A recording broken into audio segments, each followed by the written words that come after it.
الحمد لله نحمده ونستعينه ونستغفره ونؤمن به ونتوكل عليه ونعوذ بالله من شرور أنفسنا ومن سيئات أعمالنا من يهده الله فلا مضل له ومن يضلله فلا هادي له ونشهد أن لا إله إلا الله وحده لا شريك له هو الأحد الفرد الصمد الذي لم يلد ولم يولد ولم يكن له كفوا أحد وأشهد أن سيدنا ومولانا محمدا عبد الله ورسوله أرسله الله تعالى إلى كافة الناس بشيرا ونذيرا وداعيا إلى الله بإذنه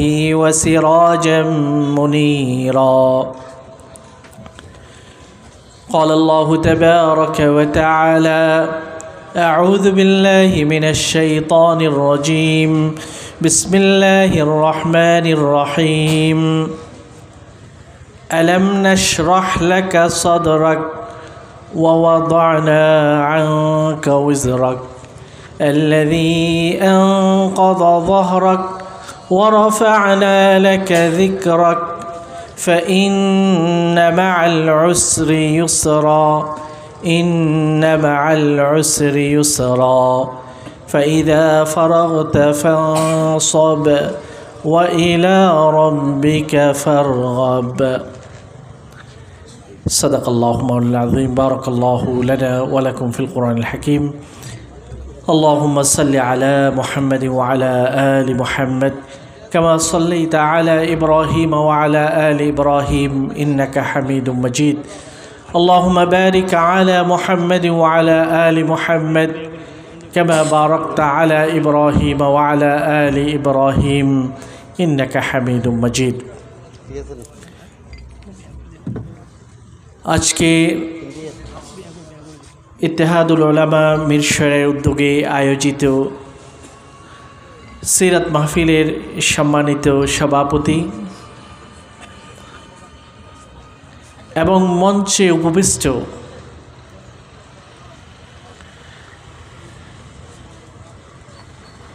অত্যন্ত সম্মানিত আলেমে দ্বীন গবেষক অনেক পূর্বের আমার সহকর্মী আন্তর্জাতিক ইসলাম বিশ্ববিদ্যালয়ের সম্মানিত অধ্যাপক এবং মঞ্চে উপবিষ্ট অন্যান্য উলামায়ে কেরাম মিরসরাইয়ের বিভিন্ন মাদ্রাসার প্রধানগণ শিক্ষক মণ্ডলী ছাত্রবৃন্দ এই বাজারের সম্মানিত ব্যবসায়ীবৃন্দ এবং ঘরে বসে যেসব মা বোনগণ শুনছেন, শুরুতেই অত্যন্ত পবিত্র রাত জুমার রাত। এই রাতে আল্লাহ নবীর ভালোবাসা বুকে ধারণ করে অনেক রাত পর্যন্ত, শীতের রাত, কুয়াশাচ্ছন্ন রাত, এই সময়েও আমরা বসে আছি। আমি বিশ্বাস করি যে এখানে যারা বসে আছেন তারা কেউই কোনো কিছু খাবারের আশায় বসে নেই, অথবা মাহফিল শেষ হওয়ার পরে কিছু পয়সা দেয়া হবে এরকম কোনো চুক্তিও নেই, কিংবা শেষ দিকে কিছু গান বাজনা হবে এরকম কোনো প্রতিশ্রুতি নেই। তারপরে আলহামদুলিল্লাহ এত রাত্রে এত মানুষ এখানে বসে আছেন। এটার পিছনে একটি কারণ, যে এই মাহফিলটার নামই হলো সিরাত মাহফিল, সিরাতুন নবী সাল্লাল্লাহু আলাইহি ওয়াসাল্লাম মাহফিল। আমরা আল্লাহকে ভালোবাসি, আল্লাহ রসুলকে ভালোবাসি, এবং তার সিরাত মানে হলো তার পবিত্র জীবন আদর্শ, সেটা সম্পর্কে জানার আগ্রহ, সেটাকে আমাদের জীবনে বাস্তবায়নের আগ্রহ থেকে আজকে আমরা এখানে বসে আছি। মহান রব্বুল আলামিন প্রতিটি মানুষ, ছোট বড়, বিভিন্ন পেশার, বিভিন্ন শ্রেণীর এবং পেশার যারাই আমরা এখানে উপস্থিত আছি, আল্লাহ রব্বুল আলামিন যেন আমাদের সবার গুনাহকে মাফ করে দেন। আল্লাহ রব্বুল আলামিন যেন তার নবীর সাথে, তার রাসূলের সাথে কিয়ামতের ময়দানে আরশের প্যান্ডেলে আমাদেরকেও জায়গা দান করেন। হে আল্লাহ, তোমার নবীকে ভালোবাসার যোগ্যতা আমাদেরকে দাও। আমার প্রিয় ভাইয়েরা, সিরাত এত বেশি গুরুত্বপূর্ণ। আল্লাহ রব্বুল আলামিন আল্লাহ নবীকে প্রতিশ্রুতি দিয়েছেন, ওয়া রাফা'না লাকা যিকরাক, হে নবী আপনার আদর্শ, আপনার জীবনী এটাকে আমি অনেক উঁচু মাপের করেছি। ওয়া রাফা'না লাকা যিকরাক, পৃথিবীর এমন কোনো জায়গা নেই যেখানে আল্লাহ নবীর কে আল্লাহ তাআলা উঁচু সম্মান দান করেননি। প্রতিদিন সকাল থেকে জাপান হয়ে, ইন্দোনেশিয়া হয়ে ফজরের আজান শুরু হয়, এমন টাইমিং সিস্টেম আল্লাহ রব্বুল আলামিন পৃথিবীতে রেখেছেন। প্রতিটি সেকেন্ডে আল্লাহর নামের উচ্চারণ, আশহাদু আল্লা ইলাহা ইল্লাল্লাহর ধ্বনি উচ্চারিত হয়, পাশাপাশি আশহাদু আন্না মুহাম্মাদার রাসূলুল্লাহ উচ্চারিত হয়। মুসলিম দেশ হোক, অমুসলিম দেশ হোক, সর্বত্র আল্লাহ তার নামকে উঁচু করেছে। আল্লাহর নামের পরপরই আল্লাহ নবীর নামকে আল্লাহ তাআলা সুমহান করেছে। একই সময় সারা পৃথিবীতে ফজরের আজান হয় না কেন? সময়ের এই বিবর্তনের ভিতর দিয়ে আল্লাহ তাআলা ক্লক 24 ঘন্টার ঘড়িকে এইভাবে স্থাপন করেছে, প্রতিটি সেকেন্ডে যেন কোনো না কোনো মিনারা থেকে আল্লাহর নাম উচ্চারিত হয়, আল্লাহ রাসূলের নাম উচ্চারিত হয়। ওয়া রাফা'না লাকা যিকরাক।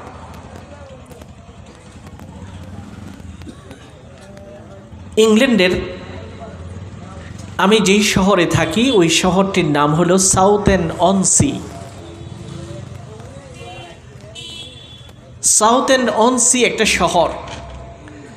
এই নাম থেকেও আপনি বুঝতে পারবেন যে এটা সমুদ্রের পাড়ের একটা শহর। On sea, south end, south মানে হলো দক্ষিণ, এন্ড মানে যে শেষ, দক্ষিণের শেষ প্রান্তে সমুদ্রের পাড়ের একটি শহরের নাম, এবং এটাকে বলা হয় সাউথেন-অন-সি। শহরটার নাম কি যেন মনে থাকবে? সাউথেন-অন-সি। এটা মুখস্থ থাকাটা জরুরি না, কিন্তু মনে থাকলে মনে করব যে হ্যাঁ সবাই কান দিয়ে মনোযোগ দিয়ে শুনছে। আমি শেষ করার সময় আবার জিজ্ঞাসা করব শহরটার নাম কি ছিল। সাউথেন-অন-সি। এই শহরে মুসলমান নেই, অল্প। আমি যখন যাই 2005 ইংরেজি ডিসেম্বরে, 2005 ইংরেজি থেকে এই পর্যন্ত কত বছর হলো?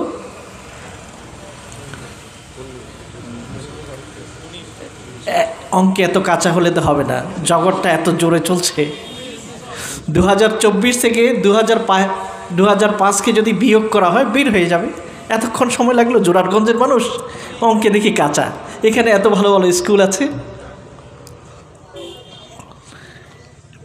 19 বছরের মতো। যেহেতু সেখানে কোনো মুসলমান তেমন নেই, একদিন আমি সেখানের ওই শহরের পাবলিক লাইব্রেরিতে গেলাম বাচ্চাদেরকে নিয়ে। ওখানে বাচ্চাদের জন্য লাইব্রেরি প্রত্যেকটা জায়গায় জায়গায়, যেমন জোরারগঞ্জে পাবলিক লাইব্রেরি আছে পড়ার, যে কেউ যেতে পারবে এরকম হওয়া দরকার। হয়তো উপজেলাতে একটা আছে, যাই হোক। ওখানে বাচ্চাদের জন্য একটা কর্নার থাকে, কিডস কর্নার, বাচ্চাদের এরিয়া। ওখানে তাদের বই, খেলার ব্যবস্থা এগুলো রাখা হয়। তা আমি আমার বাচ্চাদেরকে নিয়ে গিয়েছিলাম, অনেক বছর আগের কথা। তো তারা তাদের কাজ করছে, তখন আমি চিন্তা করলাম এই শহরে এত বড় একটা লাইব্রেরি, কয়েকতলা লাইব্রেরি, এই লাইব্রেরিতে আমার নবীর জীবনীর কোনো বই আছে কি না, এটা হঠাৎ আমার চিন্তা আসলো।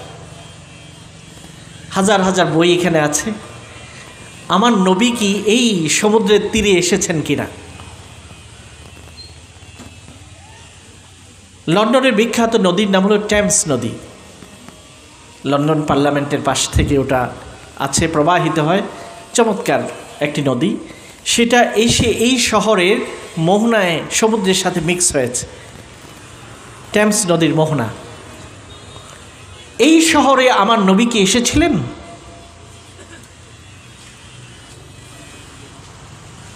আমি লাইব্রেরির অন্য ফ্লোরে, অন্য তলায় গেলাম। সেখানে একটা তলা, একটা কর্নার দেখলাম ওয়ার্ল্ড রিলিজিয়ান নাম, বিশ্বের আন্তর্জাতিক বিভিন্ন ধর্মের বইগুলো এখানে আছে, ওয়ার্ল্ড রিলিজিয়ান। সেখানে ঘুরতে ঘুরতে বিভিন্ন ধর্মের বইগুলো দেখছি। একটি তাকে দেখলাম, সুবহানাল্লাহ, আল্লাহ নবীর সিরাতের উপর অনেকগুলো বই আছে। আমি বললাম, সাউথ অ্যান্ড অন সি, যেখানে মুসলমান নেই, খুব অল্প, এই জায়গায়ও আমার নবী চলে আসছেন। ওয়ারাফা'না লাকা যিকরাক, তার জীবনীকে চর্চা করার জন্য আল্লাহ রাব্বুল আলামিন এমনও ব্যবস্থা রেখেছেন, সাউথ অ্যান্ড অন সি শহরে আল্লাহ রাব্বুল আলামিন লাইব্রেরির ভিতরে নবীর জীবনী লেখা আছে। বইগুলো একটা একটা করে আমি কিছুক্ষণ খুলে দেখতে লাগলাম, নোট নিতে লাগলাম, বইগুলোর নাম, লেখকের নাম। একটা বইয়ের নাম দেখলাম ক্লিন্টন বেনেট, তিনি বইটি লিখেছেন ইন সার্চ অফ মোহাম্মদ, মোহাম্মদের খোঁজে। ইন সার্চ অফ মোহাম্মদ, মোহাম্মদের খোঁজে তিনি এই বইটি লিখেছেন। কে মোহাম্মদ? এ শর্ট ইন্ট্রোডাকশন, সংক্ষিপ্ত পরিচয়, এই বইটি লিখেছেন। এরকম একের পর এক সুন্দর বইগুলো অমুসলিমরাই লিখেছেন। আমি বললাম, কি চমৎকার করে আল্লাহ নবীর জীবনীকে সাজিয়েছে, তারা লিখেছে। আল্লাহ তাদের কলম দিয়ে, অমুসলিমের কলম দিয়ে আল্লাহ নবীর জীবনীকে প্রচারিত করেছেন। ওয়ারাফা'না লাকা যিকরাক। আরেকজন লিখেছে, আরেকজন ইংলিশ, জনাথন। বইটির টাইটেল হলো দ্য ভয়েস অফ জাস্টিস, ন্যায় বিচারের কণ্ঠ, আল্লাহ নবীর জীবনী, এ ভয়েস অফ জাস্টিস, লিখেছে আরেকজন নন মুসলিম। অবিচার, বৈষম্য, আঘাত, জুলুম, নির্যাতনের একটা পরিবেশে কিভাবে জাস্টিস, বিচার, ন্যায় বিচার, সাম্য, বৈষম্যহীন ব্যবস্থা করার জন্য উঁচু কণ্ঠ যার ছিল, তিনি হলেন মুহাম্মদুর রাসূলুল্লাহ সাল্লাল্লাহু আলাইহি ওয়াসাল্লাম। এই জন্য বৈষম্য বিরোধী কেউকে যদি আমরা বলি যে কে প্রথম শুরু করেছে, আল্লাহ নবীর চেয়ে বৈষম্য বিরোধী আর কে হতে পারে, যিনি পুরা সমাজকে, সকল বৈষম্যকে, নারী পুরুষের বৈষম্য, দাস এবং মুনিবের বৈষম্য, উঁচু নিচুর বৈষম্য, সবগুলোকে ধূলিসাৎ করে দিয়েছেন। সাদা কালো মানুষ একসাথে বাই বাই করে দিয়েছেন।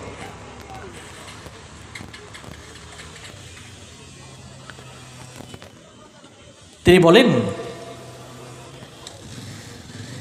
যে আমি দেখলাম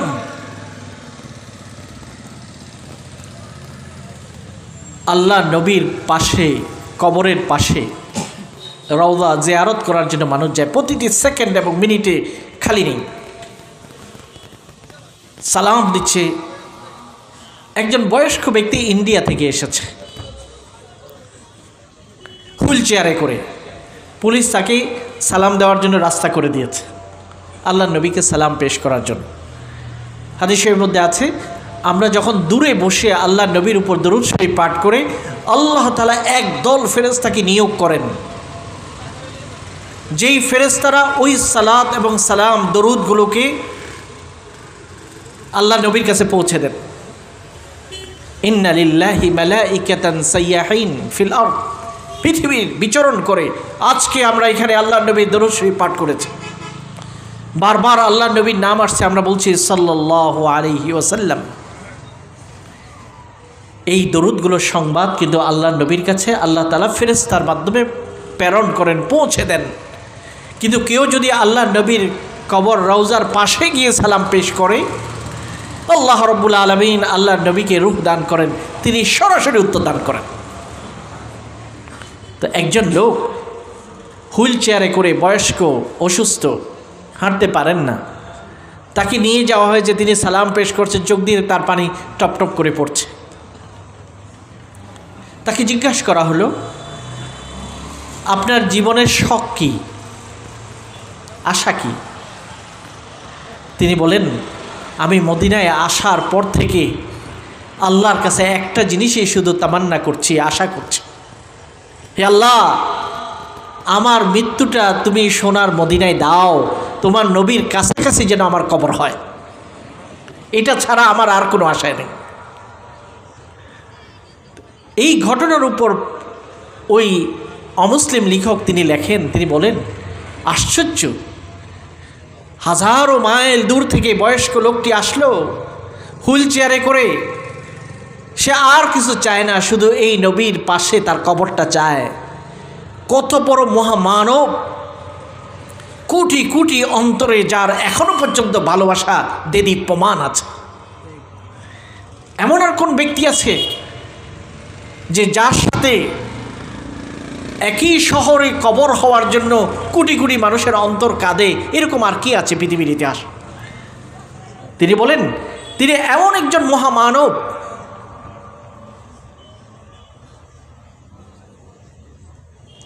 যার বিরুদ্ধে কেউ যদি একটু কার্টুন আঁকে, কার্টুনিস্ট যদি কার্টুন ছাপায়, সারা পৃথিবীর যে কোনো ভাষায় হোক, পৃথিবীর এমনও মানুষ আছে রাজপথে নেমে আসে, জীবন বাজি করে, আল্লাহ নবীর সামান্য অপমানকে তারা সহ্য করতে পারে না।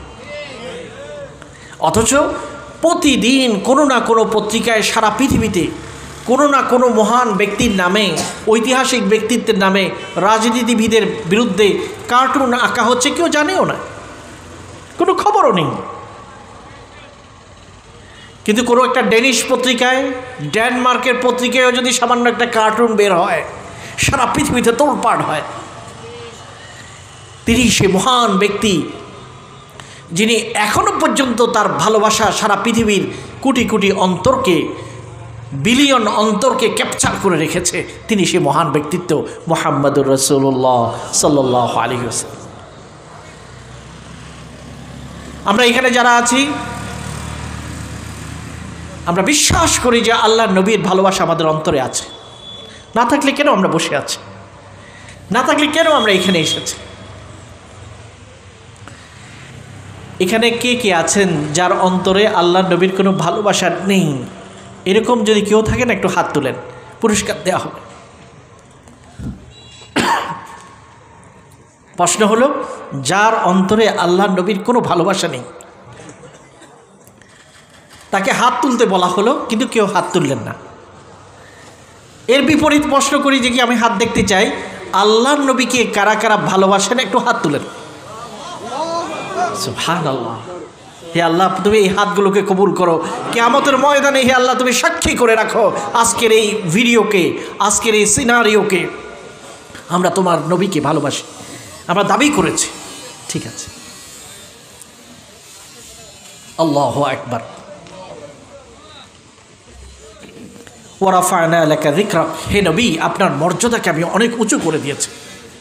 এখনও হজের সময় যখন আমরা হাঁটি, লাখ লাখ মানুষ আরাফা থেকে মুজদালিফা, মুজদালিফা থেকে মিনা,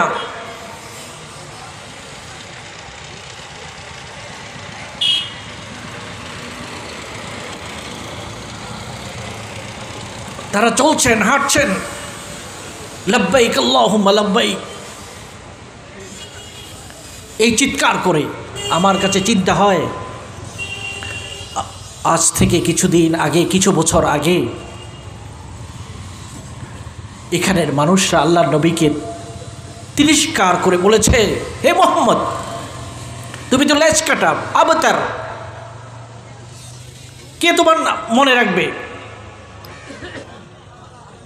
তোমার কোনো ছেলে নাই, কিছুদিন পরে তোমার নাম চলে যাবে। আবতার।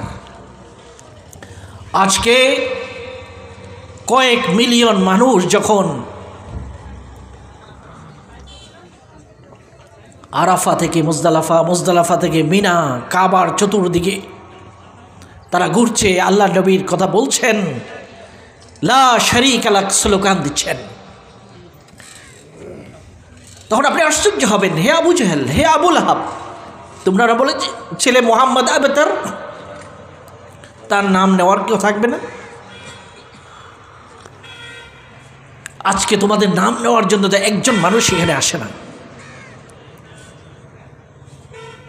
আল্লাহ নবীকে আল্লাহ তাআলা প্রতিশ্রুতি দান করেছেন আবতার, তারাই হবে আপনার শত্রুরা। ইন্না শানিয়াকা হুয়াল আবতার, আপনার শত্রুদের নাম নেওয়ার কেউ থাকবে না। তাদের নাম সম্মানের সাথে সারা পৃথিবীর কোনো প্রান্তেও এখন উল্লেখ করা হয় না, কিন্তু মুহাম্মদ রাসূলুল্লাহর নাম মুসলিম দেশ, অমুসলিম দেশ সব জায়গায় গির্জাগুলো কিনে কিনে আশহাদু আন্না মুহাম্মাদ রাসূলুল্লাহ লেখা হচ্ছে। কিছুদিন আগে আমি আরেকটা গির্জা উদ্বোধন করার জন্য গেলাম এসেক্স শহরে। ওই শহর অঞ্চলের নাম হলো থারক। ওই এলাকার সবচেয়ে বড় গির্জা, ওইটা মুসলমানরা কিনেছেন এবং সেখানে এখনো পর্যন্ত বাইরের পরিবর্তন করা যায় না, ক্রস চিহ্ন আছে, কিন্তু ভিতরে সব জায়গায় লা ইলাহা ইল্লাল্লাহ মুহাম্মাদুর রাসূলুল্লাহ লেখা হয়েছে। যেখানে তীব্রবাদের চর্চা হতো সেখানে লা ইলাহা ইল্লাল্লাহ, আবার পাশাপাশি মুহাম্মাদুর রাসূলুল্লাহ। আল্লাহ তাআলা মর্যাদাকে বাড়িয়ে দিয়েছেন। আল্লাহ যার মর্যাদাকে বাড়াতে চান, কেউ সারা পৃথিবী একত্রিত হলেও তার মর্যাদা কেড়ে নিতে পারে না। আর সারা পৃথিবীর মানুষ একত্রিত হয়ে কাউকে সম্মান করতে চাইলে, আল্লাহ না চাইলে কেউ তাকে সম্মান দিতে পারে না।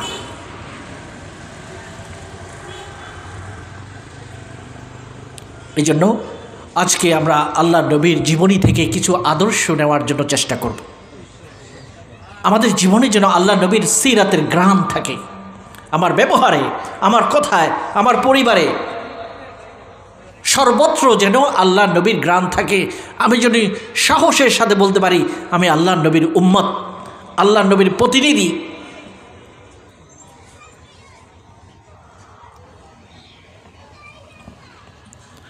আল্লাহ নবী এমন কোনো জায়গা নেই যেখানে আদর্শদের নেই। রাষ্ট্রপ্রধানের জন্য যেমন আদর্শ, একজন কৃষকের জন্য আদর্শ, বাজারের একজন ব্যবসায়ীর জন্য তিনি আদর্শ, স্বামী হিসেবে তিনি আদর্শ, সন্তান হিসেবে তিনি আদর্শ, শিক্ষক হিসেবে আদর্শ, মিলিটারি প্রধান, সেনা প্রধান হিসেবে আদর্শ। সকল ক্ষেত্রে আল্লাহ নবী আমাদেরকে আদর্শ দিয়েছে। যারা ব্যবসা করবেন তাদের জন্য কি আদর্শ দিয়েছেন? সহজ, আল্লাহ নবী নিজে ব্যবসা করেছে। হযরত খাদিজাতুল কুবরা রাদিয়াল্লাহু তাআলা আনহার ব্যবসা দেখাশোনা করেছেন। সেখানে তিনি প্রমাণ করেছেন যে আল আমিন, সত্যবাদী, বিশ্বস্ত, আমানত।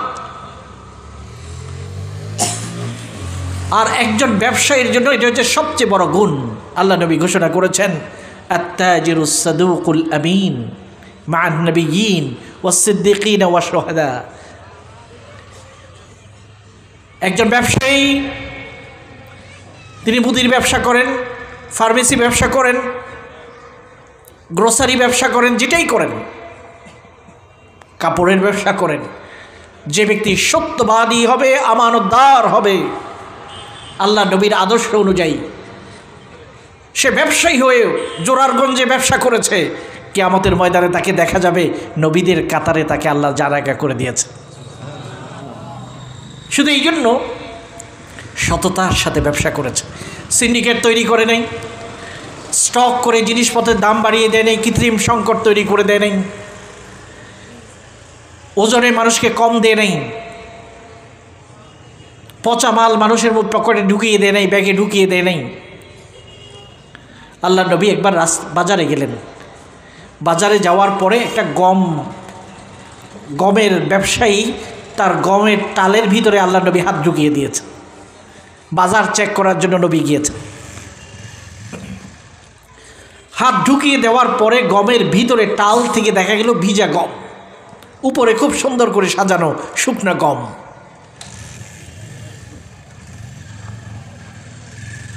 আল্লাহ নবী তাকে জিজ্ঞাসা করলেন, কি ব্যাপার, বাইরে কত সুন্দর শুকনো আর ভিতরের গমগুলো ভিজা কেন, নষ্ট কেন? লোকটি বলল, ইয়া রাসূলুল্লাহ, একটু আগে বৃষ্টি হয়েছিল, বৃষ্টি হওয়ার কারণে কিছু গম ভিজে গেছে। তো আল্লাহ নবী বললেন, তাহলে ভিজা গমগুলোকে উপরে রাখো নাই কেন, ভিতরে লুকিয়ে রাখলা কেন? মানুষ তো মনে করবে এটা ভালো গম।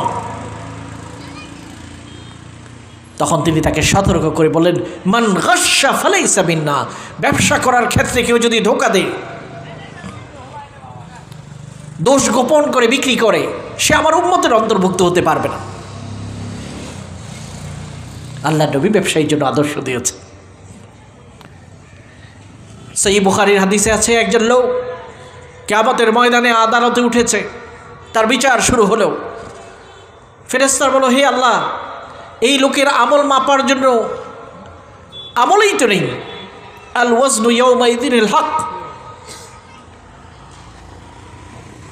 ওজন তো সত্য হবে, মাপা হবে।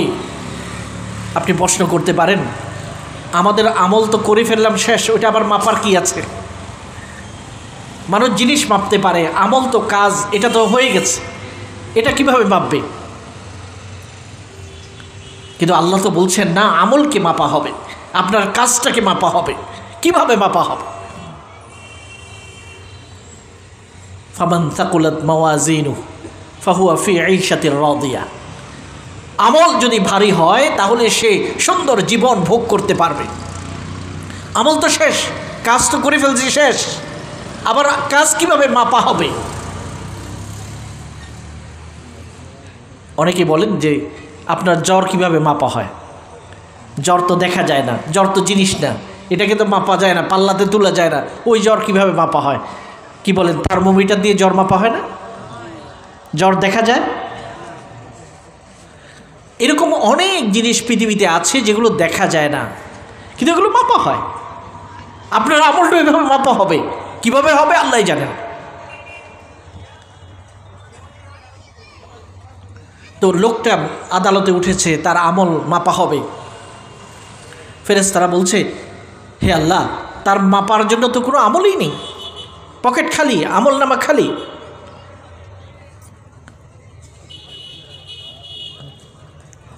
কিন্তু তার একটা চরিত্র আছে।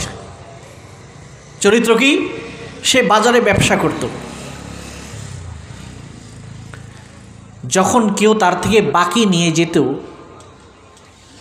বাকি নেওয়ার পরে যে নিয়েছে সে যদি গরিব হতো, দিতে পারে না, তিনি তাকে মাফ করে দিতেন, বলতে আচ্ছা গরিব মানুষ তুমি নিয়েছো, আর মাফ করে দিলাম। আর যারা আদায় করতে পারবে এরকম কেউ যদি বাকি নিত, তখন তাদেরকে বলতো আচ্ছা এই সপ্তাহে দিতে না পারলেও আগামী সপ্তাহে দাও, এই মাসে না পারলে আগামী মাসে দাও, সময় দিত। উদার। আল্লাহ রাব্বুল আলামিনের কাছে এই আমলটা যখন পেশ করা হলো, আর কোনো আমল নেই, এটাই আছে, তার ব্যবহার, আচরণ এবং তার উদারতা, মানুষের সাথে তার সুন্দর ব্যবহার। আল্লাহ রাব্বুল আলামিন তখন বললেন, সে যদি বান্দা হয়ে অন্য বান্দাকে মাফ করে দিতে পারে, যে তুমি দিতে পারছো না মাফ করে দিলাম, অথবা সময় দিয়ে আরও এই সপ্তাহে পারোনি আগামী সপ্তাহে দাও, এই মাসে পারোনি আগামী মাসে দাও, সে বান্দা হয়ে যদি এরকম মাফ করতে পারে, তুমি আমি রব হয়ে কেন তাকে মাফ করতে পারবো না? আমি মাফ করে দিলাম। নবীর আদর্শে ব্যবসা করেছে, আল্লাহ তাকে মাফ করে দিয়েছেন। ব্যবসায়ীর জন্য উদারতার আদর্শ আল্লাহ রসুল আমাদেরকে শিক্ষা দিয়েছে, আল্লাহ তাকে মাফ করে দিয়েছে।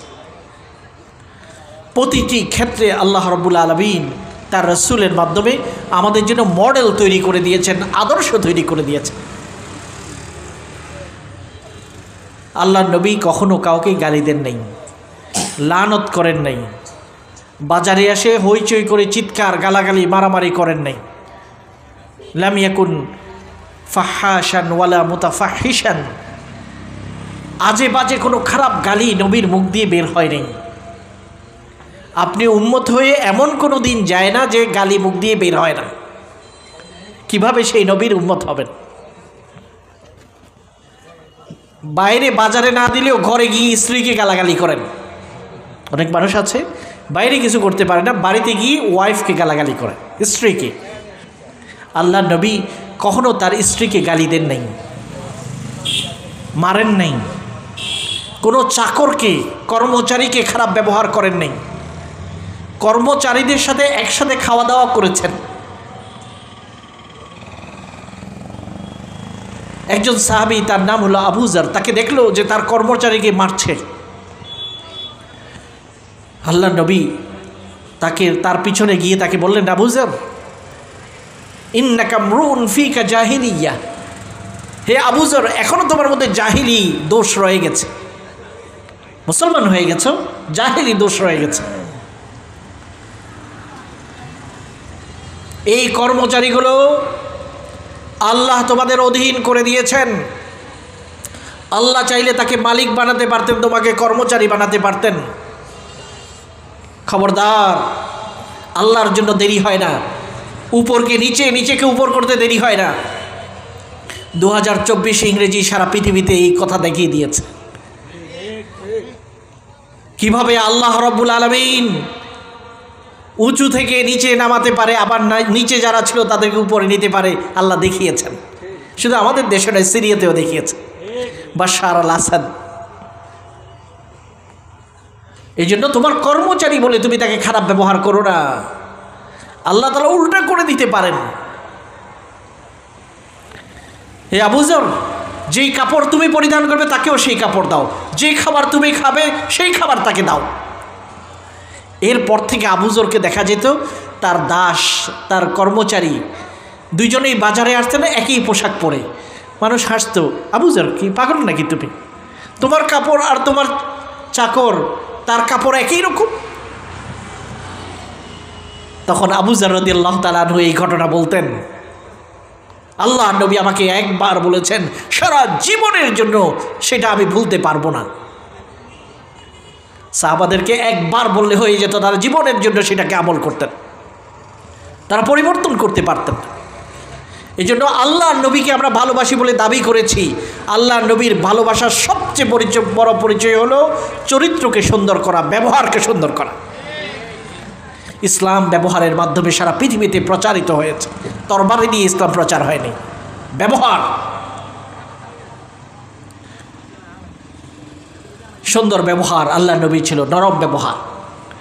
ফাবিমা রাহমাতিম মিনাল্লাহি লিনতা লাহুম ওয়ালাউ কুনতা ফাদদান গালিযাল কলব লানফাদ্দু মিন হাওলিক। আপনার মনটা খুবই নরম, ভাষা খুব মিষ্টি, নরম ভাষায় আল্লাহ নবী কথা বলতেন। যার সাথে কথা বলতো তিনি মনে করতেন আমার চেয়ে মনে হয় নবী কাউকে বেশি ভালোবাসেন না। একজন রাখাল মনে করতো আল্লাহ নবীর সবচেয়ে প্রিয় হলাম আমি।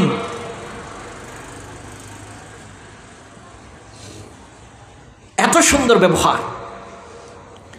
আমার প্রিয় ভাইয়েরা, মসজিদে যায় অনেক মুসল্লি, নামাজ পড়ছে ঠিকই, কিন্তু মসজিদেও ভালো ব্যবহার করে না। কেউ একজন পাশে একটু দাঁড়িয়েছে, নরম করে তাকে জায়গা করে দিতে হবে, তাকে কাছে টানতে হবে। অনেকে দাঁড়ায় এইভাবে কাছে ভিড়তে দেয় না। অথচ আল্লাহ নবী বলেছেন তোমাদের মধ্যে শ্রেষ্ঠ মুসল্লি ওই ব্যক্তি যার কাঁধটা নামাজের মধ্যে নরম থাকে, পাশের মানুষের জন্য কষ্ট না হয়। ব্যবহার সুন্দর করা। মসজিদে কোনো বাচ্চা গিয়ে একটু কথাবার্তা বললো, দুষ্টামি করলো, মুসল্লিরা সবাই চিৎকার করা শুরু করে, বাচ্চা কেন আনছে মসজিদে? এই বাচ্চাগুলো যদি এখন মসজিদে না যায় কখন যাবে?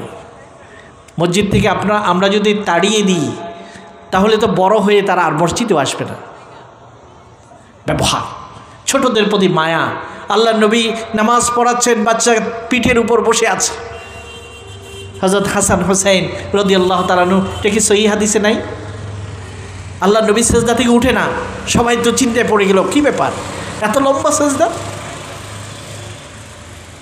তো রাসূলুল্লাহ সাল্লাল্লাহু আলাইহি ওয়াসাল্লাম বললেন, যে বাচ্চা আমার পিঠে উঠে বসে আছে, আমি উঠতে পারছি না, আবার তাড়াহুড়ো করে তাকে নামাই দিই নাই, সে উঠছে, একটু আরাম করুক। এটাই ছিল নবীউর রাহমা, রহমতের নবী ব্যবহার। নামাজ পড়ানো শুরু করলেন, সালাতুল ইশা বা সালাতুল মাগরিব, কেরাত একটু লম্বা পড়ার নিয়ত করেছেন। তিনি দেখলেন পিছন থেকে বাচ্চার আওয়াজ আসে, কান্নার আওয়াজ আসে। হাদিস কি বলে? আল্লাহ নবী কেরাতকে সংক্ষিপ্ত করে তাড়াতাড়ি রুকু করলেন, নামাজকে সমাপ্ত করলেন। বললেন, আমি আজকে অনেক লম্বা কেরাত পড়ার ইচ্ছা ছিল, কিন্তু পিছনে বাচ্চার আওয়াজ, কান্নার আওয়াজ শুনেছে।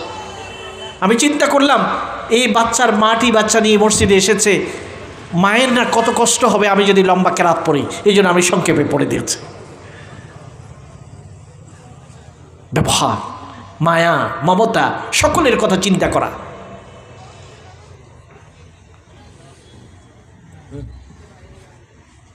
এই জন্য সিরাতের রসুল এই মাহফিলে যারা আমরা আসছি, আজকে থেকে মনে মনে প্রতিজ্ঞা করি, আল্লাহ নবীর ব্যবহারকে আমার ব্যবহারে আয়ত্ত করার চেষ্টা করব।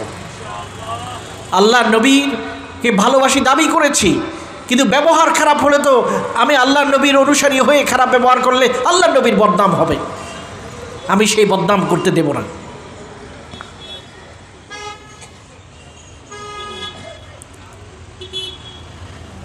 একজন লোক এসে আল্লাহ নবীর কলার চেপে ধরেছে, কলার।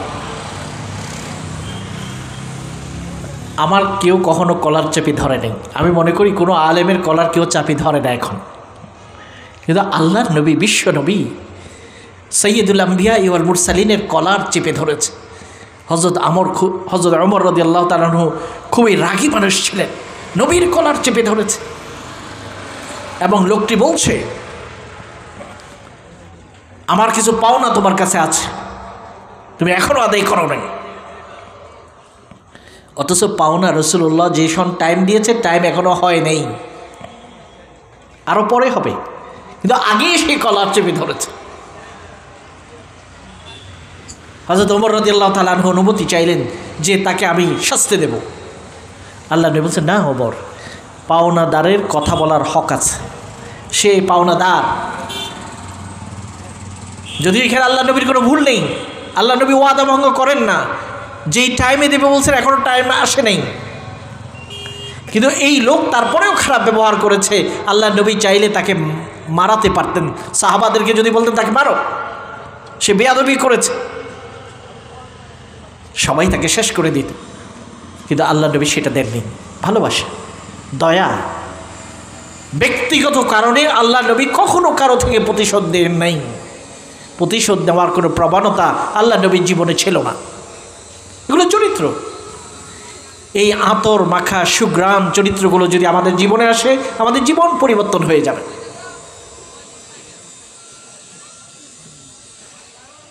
আমরা এখানে যারা আছি আজকে থেকে এই প্রতিজ্ঞা করি, আমার কর্মচারী, আমার বাড়ির লোক, আমার কাজের লোক, আমার পরিবারের সদস্য, আমার সন্তানদের সাথে খারাপ ব্যবহার আমি করব না। আমার ব্যবহার হবে নবীর ব্যবহারের মতো, সুন্দর ব্যবহার, কারণ আমি নবীকে ভালোবাসি দাবি করেছি।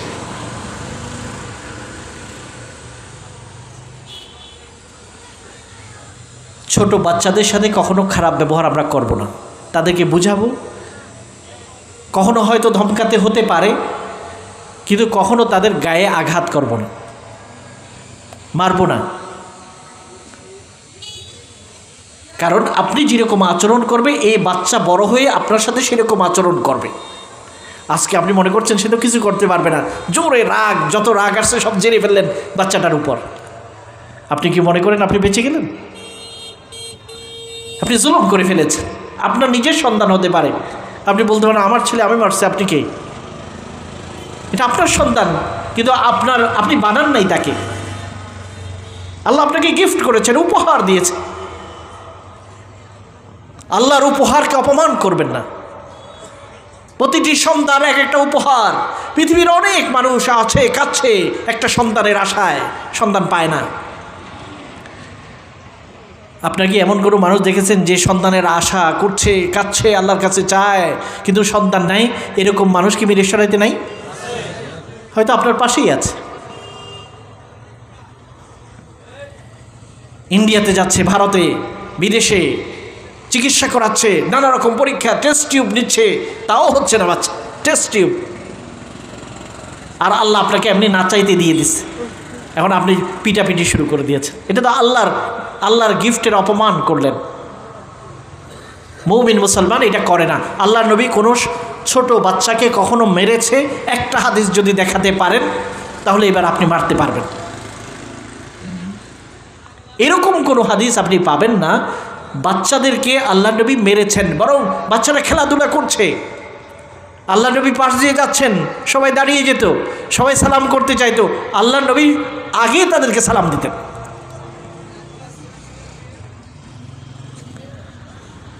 একবার আজান দিচ্ছিল এক এলাকায়, আল্লাহর নবী গিয়েছেন,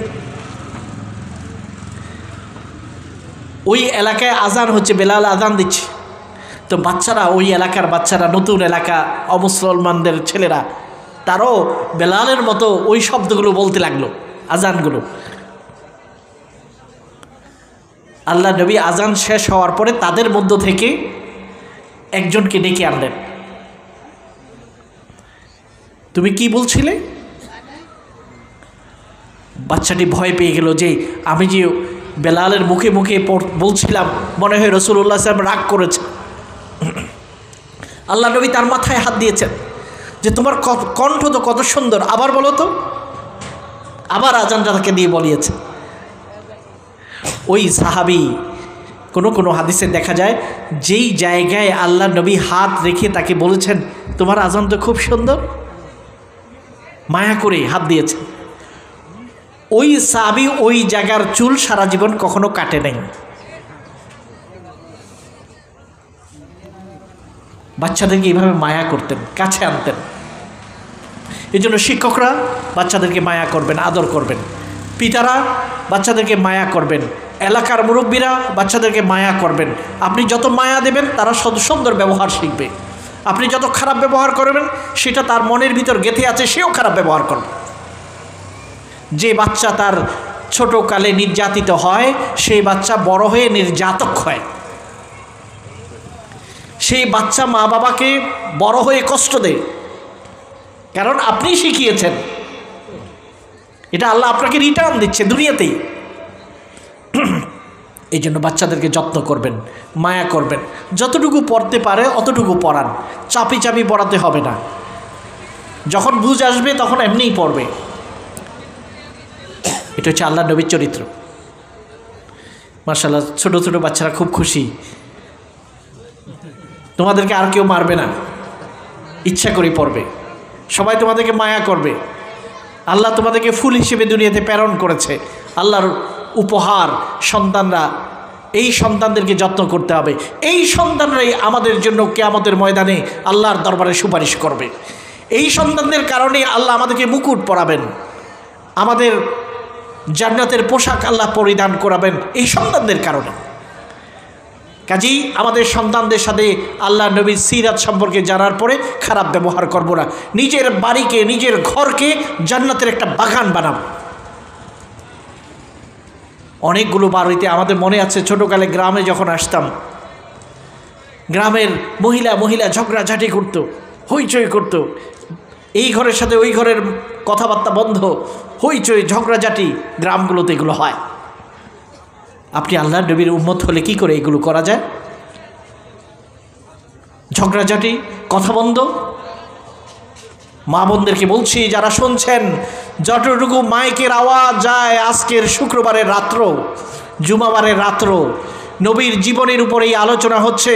কিয়ামতের ময়দানে আপনি যদি নবীর সুপারিশ চান, আজকে থেকে মনে মনে প্রতিজ্ঞা করেন, আমার প্রতিবেশী মহিলার সাথে খারাপ ব্যবহার করব না। সে কেউ আমাকে খারাপ ব্যবহার করলে তার উত্তর দেব না, আমি প্রতিহিংসা করব না, আমি প্রতিশোধ গ্রহণ করব না। আপনার সন্তানরা ভালো হবে, আপনার জীবন সুখী হবে, আপনার সম্মান আল্লাহ বাড়িয়ে দেবেন। আপনি মনে করছেন আপনার প্রতিবেশী আপনাকে গালি দিচ্ছে, আপনি চুপ করে আছেন, আপনার সম্মান কমে গেছে? না, হাদিসের মধ্যে আছে, কেউ যদি অন্যায়ভাবে কাউকে গালি দিয়ে ঝগড়া করে আর সে চুপ করে থাকে, আল্লাহ রাব্বুল আলামিন ফেরেশতা প্রেরণ করেন, ওই ফেরেশতা আপনার পক্ষ থেকে তাকে উত্তর দিতে থাকে, আপনার দেওয়ার দরকার নেই। আল্লাহ নবী একবার বসেছিলেন, হযরত আবু বকরকে দেখলেন যে একজন লোক তাকে বকা দিচ্ছে, গালি দিচ্ছে, আর হযরত আবু বকর চুপ করে বসে আছেন, কোনো উত্তর দিচ্ছেন না। অনেক পরে একটা উত্তর দিয়েছেন। প্রথমে আল্লাহ নবীর চেহারাতে হাসি ছিল, পরে যখন আবু বকর উত্তর দিয়েছেন আল্লাহ নবীর চেহারাটা কালো হয়ে গেল।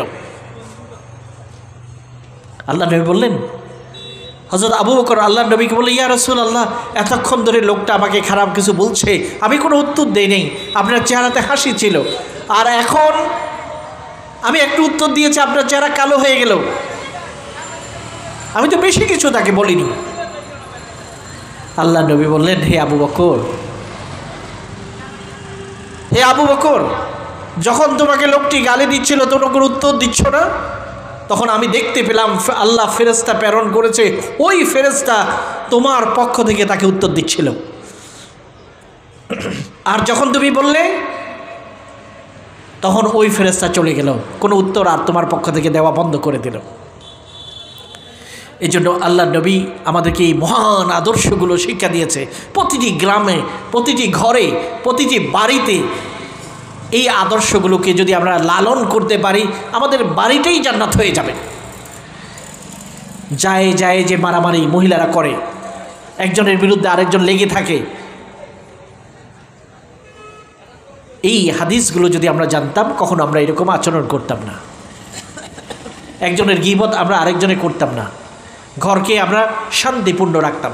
আমার প্রিয় ভাইরা, বোনেরা এবং উপস্থিত সকলে, মহান রব্বুল আলামিন প্রতিটি সেক্টরে আমাদের জন্য আদর্শ রেখেছেন। ওই আদর্শকে লালন করতে পারলে আল্লাহ আমাদের মর্যাদাকে বাড়িয়ে দেবেন। আল্লাহ নবীর সুন্নত মানি শুধু লম্বা জুব্বা গায়ে দেওয়া নয়, আল্লাহ নবীর সুন্নত মানি হলো শুধু টুপি পরা নয়, আল্লাহ নবীর সুন্নত মানি শুধু দাড়ি রাখা নয়, আল্লাহ নবীর সবচেয়ে বড় সুন্নত হলো সুন্দর ব্যবহার করা। অবশ্যই আমরা দাড়ি রাখবো, অবশ্যই আমরা আল্লাহ নবীর জামার মতো জামা পরিধান করার চেষ্টা করব, সেগুলো তো আছেই, কিন্তু তার আগে আমার ব্যবহারটা সুন্দর হতে হবে। প্রতিটি শব্দ আল্লাহ রব্বুল আলামিন লিপিবদ্ধ করে রাখছেন। আমার ব্যবহার, আচরণ, এই ব্যবহারের কারণে কত মানুষ ইসলামের শুরুতে ইসলাম কবুল করেছিলেন, শুধুমাত্র ব্যবহারের কারণে।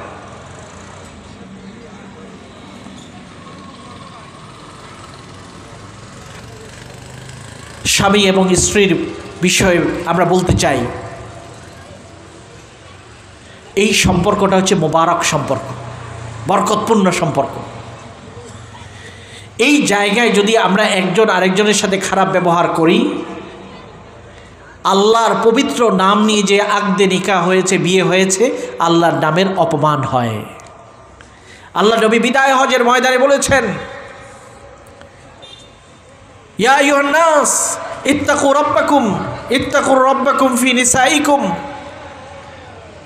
হে মানুষেরা, আল্লাহকে ভয় করো তোমাদের স্ত্রীদের ব্যাপারে, কারণ তোমাদের স্ত্রীরা তোমাদের জন্য হালাল হয়েছে আল্লাহর নামে, নিকাহ হয়েছে, বিবাহ হয়েছে আল্লাহর নাম দিয়ে। কাজী আল্লাহর নামকে তোমরা অপমান করো না। বিদায় হজের ময়দানে, আরাফার দিনে, জুমার দিন ছিল, লাখো মানুষের সামনে আল্লাহ নবী যে মানবাধিকারের সনদ ঘোষণা করেছেন বিদায় হজের খুতবা, সেই খুতবার মধ্যে আল্লাহ নবী বলেছেন। এই জন্য ব্যবহার সুন্দর হওয়া খুবই দরকার, বিশেষ করে স্বামী স্ত্রীর ব্যবহার। স্বামীদের দায়িত্ব হলো স্ত্রীদেরকে ঘরে গিয়ে সালাম পেশ করা, হাসি মুখে যাওয়া। স্ত্রীর দায়িত্ব হলো স্বামীকে হাসি মুখে রিসিভ করা, ওয়েলকাম জানানো। কোরআনে কারীমের মধ্যে আল্লাহ বলছেন, ওয়ামিন আয়াতিহি আন খালাকা লাকুম মিন আনফুসিকুম আজওয়াজা লিতাসকুনু ইলাইহা ওয়া জাআলা বাইনাকুম মাওয়াদ্দাতান ওয়া রাহমা। আল্লাহ স্বামী এবং স্ত্রীকে একজনকে আরেকজন থেকে তৈরি করেছেন। এটা আল্লাহর কত বড় কুদরতের পরিচয়। পুরুষকে আল্লাহ তৈরি করেছেন মাটি দিয়ে, হযরত আদম আলাইহিস সালামকে। আর হযরত আদম আলাইহিস সালাম থেকে আল্লাহ তৈরি করেছেন হাওয়াকে। হাওয়াকে কিন্তু আল্লাহ মাটি দিয়ে তৈরি করেননি। হাওয়াকে আল্লাহ তৈরি করেছেন পাঁজরের, বাম পাঁজরের হাড্ডি থেকে।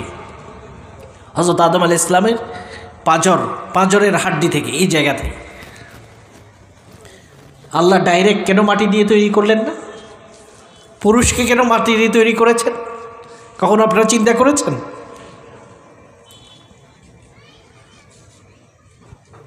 মাটি থেকে গাছ বের হয়, গবেষকগণ বলেন মাটি থেকে গাছ বের হয়, গাছ থেকে ফল বের হয়, ফুল বের হয়।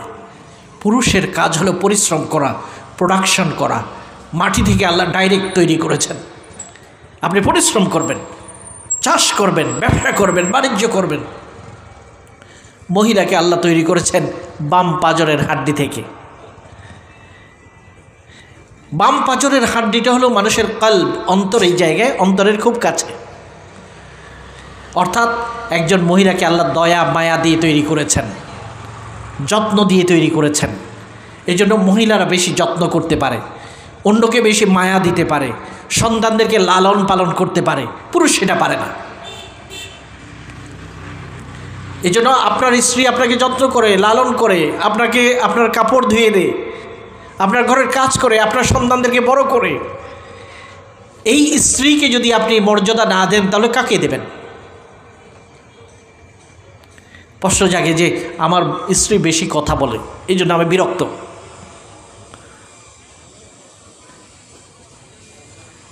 আল্লাহ তাদেরকে ওইভাবে তৈরি করেছেন বেশি কথা বলার জন্য।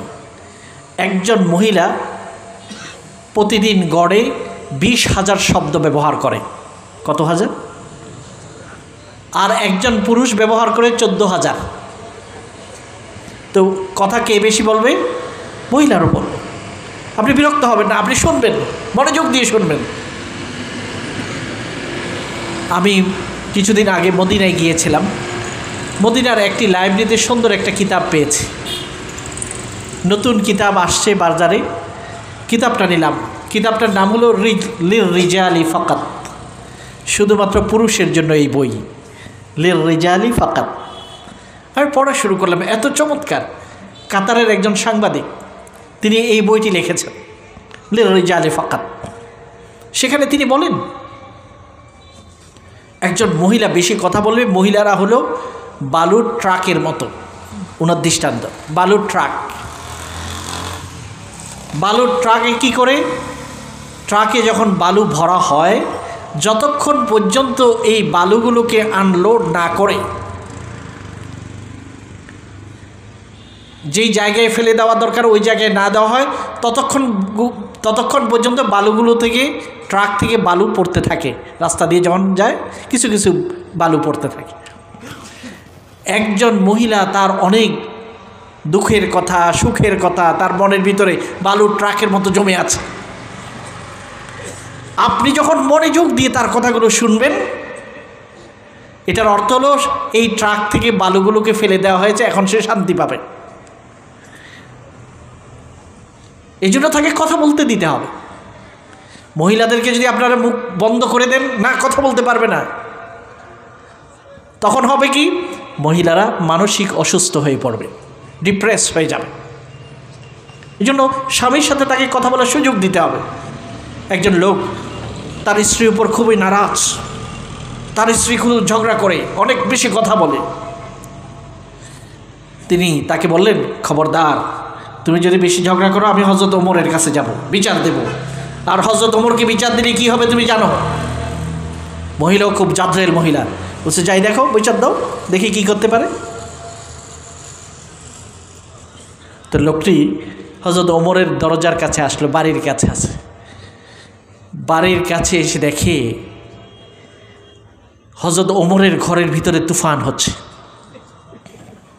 এটা বাতাসের তুফান না, ঘরের ভিতরের তুফান।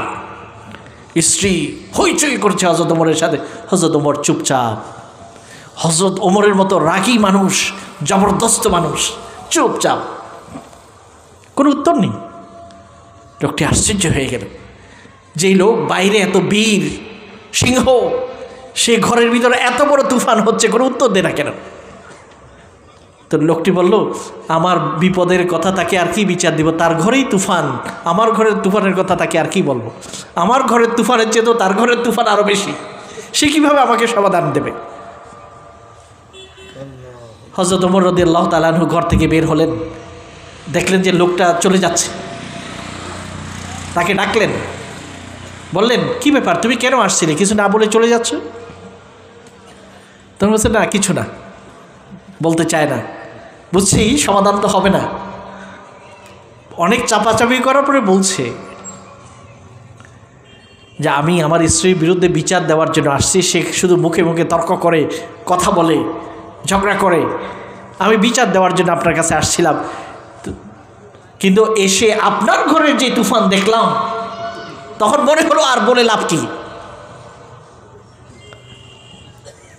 হযরত ওমর রাদিয়াল্লাহু তাআলা আনহু তাকে বললেন, শোনো, আমি চাইলে তাকে চুপ করে দিতে পারতাম, আমি চাইলে তার উপর আঘাত করতে পারতাম, কিন্তু আমি তাকে বলার সুযোগ দিই, কারণ এই মহিলাটি তার বাড়িঘর ছেড়ে, তার মা বাবা ছেড়ে, ভাই বোন ছেড়ে, সব কিছুকে ছেড়ে আমার বাড়িতে চলে আসছে।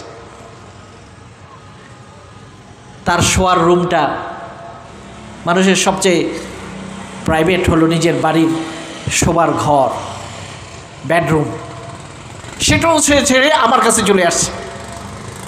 আমি তার মা বাবা, আমি তার ভাই বোন, সবাইকে আমার জন্য ছেড়ে দিয়েছে, এসে কি করে? আমাকে সাহায্য করে, আমার সন্তান জন্মদান করে, সন্তানদেরকে লালন পালন করে। আমি ঘুমে যাই, সারা রাত ঘুমে কেটে যায়, কিন্তু এই মা, যার ছোট বাচ্চা আছে, কিছুক্ষণ পর পর জাগ্রত হয়, বাচ্চা কাঁদে, ফেলে দেয় না, দুধ খাওয়ায়, বাচ্চা পেশাব করে, ফেলে দেয় না, কাপড় পরিবর্তন করে দেয়। যে এত কষ্ট স্বীকার করে, তাকে কি করে আমি ধমকাতে পারি, তাকে কি করে আমি শাস্তি দিতে পারি, তাকে কি করে আমি মারতে পারি? সেই জন্য আমি তাকে কখনো, যত তুফান সৃষ্টি করুক না ঘরে, আমি তাকে আঘাত করি না,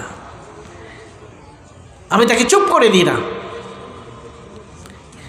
এই গল্প থেকে আমাদের সবচেয়ে বড় শিক্ষার আছে, আপনার ঘরকে সাজিয়েছে আপনার স্ত্রী, আপনার জীবনকে সাজিয়েছে আপনার স্ত্রী, আপনার সন্তানদেরকে বড় করেছে আপনার স্ত্রী। কাজেই স্ত্রীর প্রতি সুন্দর ব্যবহার করা কত গুরুত্বপূর্ণ, এখান থেকে আমরা বুঝতে পারি। আল্লাহ নবী বলেছেন, ইস্তাউসু বিন-নিসাই খায়রা, হে আমার উম্মত, আমার বিশেষ ওসিয়ত উপদেশ তোমরা গ্রহণ করো তোমাদের স্ত্রীদের ব্যাপারে, তাদের সাথে তোমরা সুন্দর কথা বলবে। আপনারা এখানে যারা বিবাহিত আছেন একটু হাত তুলেন তো দেখি, কয়জন আছে? মাশাআল্লাহ, বিবাহিত কম না, আমি মনে করেছিলাম বাচ্চা বেশি, প্রায় বিবাহিত। আজকে থেকে আল্লাহ নবীর এই উপদেশটাকে আমরা নিয়ে যাব। আল্লাহ নবী বলছেন, হে পুরুষেরা, আমি তোমাদেরকে ওসিয়ত করছি, নসিহত না, ওসিয়ত। নসিহত মানে উপদেশ, ওসিয়ত মানে কি? মারা যাওয়ার আগে বিশেষ যে কথা মানুষ বলে যায় ওটাকে বলে ওসিয়ত। গুরুত্বপূর্ণ বিষয়কে ওসিয়ত বলা হয়, এই জন্য মারা যাওয়ার আগে মানুষ ফালতু কথা বলে না, গুরুত্বপূর্ণ কথা বলে, সময় কম, এই জন্য গুরুত্বপূর্ণ কথা বলে। আল্লাহ নবীও তাই বললেন, ইস্তাউসু, আমি তোমাদেরকে ওসিয়ত করছি, সেই ওসিয়তকে তোমরা গ্রহণ করো, যে তোমরা তোমাদের নারীদের সাথে সুন্দর ব্যবহার করবে। তারা বাঁকা থাকবে, কারণ বাম পাঁজরের হাড্ডি দিয়ে তৈরি করেছে, হাড্ডিটা বাঁকা। এই বাম পাঁজরের হাড্ডিকে তুমি সোজা করতে পারবে না, কিছু চেষ্টা করবে, তবে পুরোপুরি সোজা করবে না, পুরোপুরি সোজা করতে গেলে ভেঙে যাবে। ওই বাঁকা নিয়েই তোমাকে থাকতে হবে। মহিলারা কীরকম বাঁকা? অনেক সময় সোজা কথাকে সোজাভাবে নিতে পারে না, সোজা কথাকে সোজাভাবে নিতে পারে না।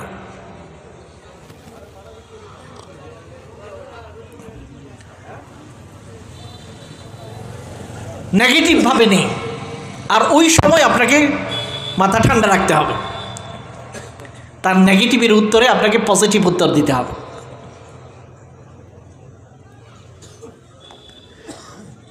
এটা হচ্ছে আল্লাহ নবীর আদর্শ। আপনি অনেক যত্ন করে তার জন্য একটা উপহার কিনে আনছেন, মায়া করে। এটা হতে পারে বিবাহ বার্ষিকীর দিন হতে পারে, এটা হতে পারে যে কোনো কারণে হতে পারে, আপনি মায়া করে একটা উপহার এনেছেন। স্ত্রী যদি আপনাকে বলে এই এই বালছাতা একটা নিয়ে আসছে আমার জন্য, এটা একটা উপহার হলো, আপনি পজিটিভলি আনলেন, আর সে কি ব্যবহার করলো? এই জায়গায় আপনি যদি আপনি সুন্দর করে উত্তর দিতে পারেন, আপনি পুরুষ। উল্টো যদি আপনি রাগ করে এটাকে ছুড়ে দেন, হ্যাঁ আনছি তো, কী হলো, তোমাকে আর দিব না, এটা বললে আপনি হেরে গেলেন। আর যদি এই প্রশ্নের উত্তরে যদি আপনি সুন্দর উত্তর দিতে পারেন, আপনি বললেন তোমার জন্য তোমার তো আরও সুন্দর উপহার, অনেক দামি উপহারের উপযুক্ত, আমার মধ্যে অতটুকু উপযুক্ততা নেই তোমাকে দেওয়ার, তবে এটা অল্প দামি হলেও তোমার জন্য আবেগ দিয়ে কিনেছি। আপনার এই সুন্দর ব্যবহারটাকে তাকে পুরো জীবনের জন্য পরিবর্তন করে দেবে।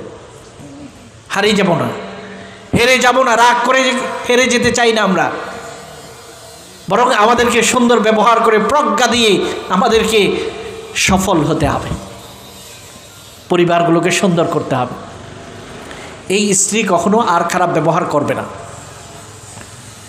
আমাদের শেখ জুলফিকার আহমদ নকশবন্দি অনেক বড় একজন বুজুর্গ ব্যক্তি। মালয়েশিয়া কুয়ালালামপুরে আমি গিয়েছিলাম ওনার সোহবতে।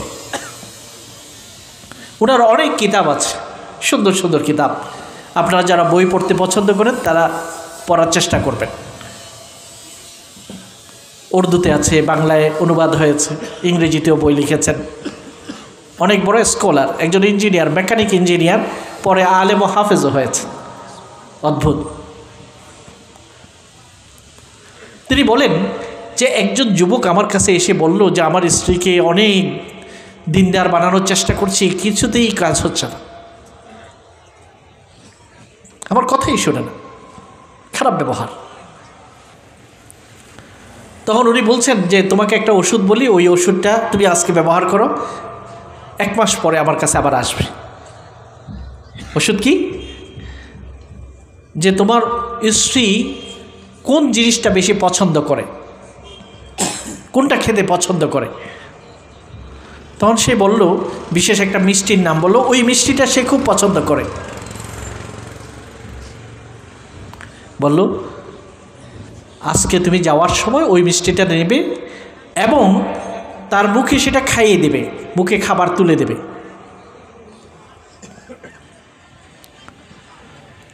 তারপর তার সাথে সুন্দর ব্যবহার করবে। জাস্ট এটাই মেডিসিন। তো লোকটি রাত হয়ে গেছে, তারপরেও বাজারে গিয়ে ওই মিষ্টিটা কিনলো, বাসায় ফিরে গেল, তাকে মুচকি হেসে ঘরে ঢুকলো এবং বলল আসো, তোমার জন্য এই মিষ্টিটা আমি কিনে এনেছি, আমি একটু খাওয়াই দিতে চাই তোমাকে। মহিলাটা একটু আশ্চর্য, চোখ ভুরু কুচকে ফেললো। কি ব্যাপার, এই লোকটার মাথা ঠিক আছে না মাথা খারাপ হয়ে গেছে? এতদিন হয়ে গেছে সংসারের, কোনো দিন তো মুখে খাবার তুলে দেয়নি, আবার আজকে এত রাত্রে মিষ্টি বাজার থেকে কিনে এনে মুখে খাবার খাওয়াই দিতে চায়। তখন স্ত্রী বলল কি ব্যাপার, আপনার মাথা ঠিক আছে তো? বলছে না, মাথা ঠিক আছে, আমি অনেক চিন্তা করলাম যে তুমি এই মিষ্টিটা পছন্দ করো, আমি চাইলাম তোমার মনটাকে একটু খুশি করতে, এই জন্য আমি বাজারে গিয়েছি, নিজের হাতে কিনেছি এবং তোমাকে খাওয়াইও দিতে চাই। মহিলা নরম হয়ে গেছে, হা করেছে, খাওয়াই দিয়েছে। এখন থেকে স্বামী তার সাথে সুন্দর ব্যবহার করে। এখন মহিলা উত্তর দেয়, আগে কথা বললে বাঁকা উত্তর দিত, এখন স্বামী যেটা বলে কিছু কিছু শুনে। একটা পর্যায়ে এই সুন্নতের উপর আমল করার কারণে মহিলার অন্তরে আল্লাহ ভালোবাসা তৈরি করে দিয়েছেন। 1 মাস পরে এই যুবকটা, হযরত বললেন 1 মাস পরে ওই যুবকটা আমার সাথে আবার দেখা করতে আসে। আমি বললাম কী ব্যাপার, মেডিসিন কিছু কাজ করেছে? ও সেটা তো আশ্চর্য, একটা জাদু, ম্যাজিক। এই একটা মিষ্টি কিনে আনা, রাতের বেলায় মুখে তুলে দেওয়া, এই আমলটা করার কারণে আল্লাহ রাব্বুল আলামিন ভিন্ন একটা স্ত্রী যেন আমাকে উপহার দিয়েছে। কারণ আল্লাহ রসুল এটা বলেনি হাদিসের মধ্যে, তোমার স্ত্রীর মুখে যদি তুমি খাবার তুলে দাও আল্লাহ তোমাকে সাদকার সওয়াব দান করবেন। এটা এত বড় সুন্নত, এটার প্রভাবে আল্লাহ তাআলা জীবনকে পরিবর্তন করে দেয়। এই জন্য আপনারা যারা আজকে এখানে আসছেন, বাড়িতে যাবেন, এই সুন্নাতের উপর আমল করবেন, স্ত্রীকে সালাম দেবেন, হাসি মুখে যাবেন। যে ব্যক্তি হাসি মুখে স্ত্রীর সাথে কথা বলে আল্লাহ তাআলা তাকে সাদকার সওয়াব দান করেন। লন্ডনের একটা ঘটনা বলি। একজন স্বামী এবং স্ত্রী, তাদের বয়স অনেক হয়েছে, 60 বছরের উপরে, 60 থেকে 70 বছর, 40 বছর সংসার করেছে প্রায়। তো তারা এখন তাদের মধ্যে বনিবনা হয় না বুড়োকালে। আমি বয়স্কদের জন্য বলছি যে বুড়োকালেও আমাদেরকে একজন আরেকজনের যত্ন নিতে হবে। তো 2 জন বয়স্ক মহিলা এবং পুরুষ, তারা বলে যে আমরা তালাক দিয়ে দেব, ছাড়াছাড়ি করব। তা আমাদের একজন বন্ধু আলেম তার কাছে আসলো, আসি বলল যে আমাদের আর বনিবনা হচ্ছে না, ঘরের মধ্যে বিরক্ত, সবসময় ঝগড়াঝাটি, তার চেয়ে ভালো আমরা সিদ্ধান্ত নিয়েছি আমরা সেপারেট হয়ে যাব। তখন তিনি তাদেরকে বললেন, স্বামীকে বললেন, কেন আপনি আপনার স্ত্রীকে সুন্দর ব্যবহার করেন না, ভালোবাসা দেন না? বলতে আমি তো দিতে চাই, সে খারাপ ব্যবহার করে তাই দিই না। তো স্বামীকে পৃথকভাবে কাউন্সিলিং বলে এটাকে, পৃথকভাবে বুঝানো, তাকে পৃথকভাবে বুঝালো যে আপনার এত বছরের সংসারটা আপনি নষ্ট করবেন, আপনার ছেলেমেয়েরা বড় হয়েছে, এটা লজ্জার বিষয়। আপনি আপনার স্ত্রীকে আজকে গিয়ে বলবেন যে আমি জীবনে তোমাকে অনেক কষ্ট দিয়েছি, আমি চিন্তা করলাম, আমি তোমার কাছে ক্ষমা চাই, আর তোমাকে ঘোষণা করতে চাই যে আমি তোমাকে ভালোবাসি। এই কথাটা আপনার স্ত্রীকে গিয়ে বলবেন। তো লোকটি বলে যে বুড়োকালে আমি ভালোবাসি, এই কথা বলার লজ্জা না? ওই আলেম বলেন না, আপনাকে বলতেই হবে। বুড়া হলেও বলা যায় ভালোবাসা এটা শুধু যুবকদের জন্য নয়, বার্ধক্য অবস্থায়ও ভালোবাসা দরকার। ওয়াজআলা বাইনাকুম মাওয়াদ্দাতান ওয়া রাহমা, আল্লাহ ভালোবাসা সৃষ্টি করে দেন। তো তিনি গেলেন, গিয়ে তার স্ত্রীকে আলেম যেভাবে উপদেশ দিয়েছেন সেভাবে শুনেছেন। বলেন জীবনে তোমাকে অনেক কষ্ট দিয়েছি, আমি চিন্তা করেছি, এই জন্য তোমার অনেক কষ্ট হয়েছে, আমাকে তুমি ক্ষমা করবে। আর আমি তোমাকে বলতে চাই এই বয়সেও আমি তোমাকে অনেক অনেক ভালোবাসি। স্ত্রীর চোখে পানি চলে আসছে। অনেক দিন আমি ভালোবাসি এই কথা কখনো শুনে নাইনি। মানুষ বয়স হলেও ভালোবাসার কথা শুনতে চায়, এটা মানুষের নেচার, প্রকৃতি। আপনার অনেক ছেলে মেয়ে হয়ে গেছে, এই জন্য স্ত্রীকে আপনি তুচ্ছ তাচ্ছিল্য করবেন সেই সুযোগ নাই। মৃত্যু পর্যন্ত আপনি বলতে হবে আমি তোমাকে ভালোবাসি, এটা ইবাদত, এটা সুন্নত। হযরত আয়েশাকে আল্লাহ নবী কিন্তু কবিতা পড়ে শুনিয়েছেন। হযরত আয়েশা আল্লাহ নবীকে কবিতা পড়ে শুনিয়েছেন। এই জন্য আল্লাহ নবীর সিরাতের ভিতরে প্রতিটি সেক্টরের জন্য আদর্শ আছে। সবচেয়ে বড় আদর্শ হচ্ছে সুন্দর ব্যবহার করা, আর সেই ব্যবহার আমাদের ঘর থেকে শুরু হইতে হবে। ঘরগুলো যদি শান্তির বাগান হয়, আগামী জেনারেশন সুন্দর হবে, আগামী প্রজন্ম সুন্দর হবে।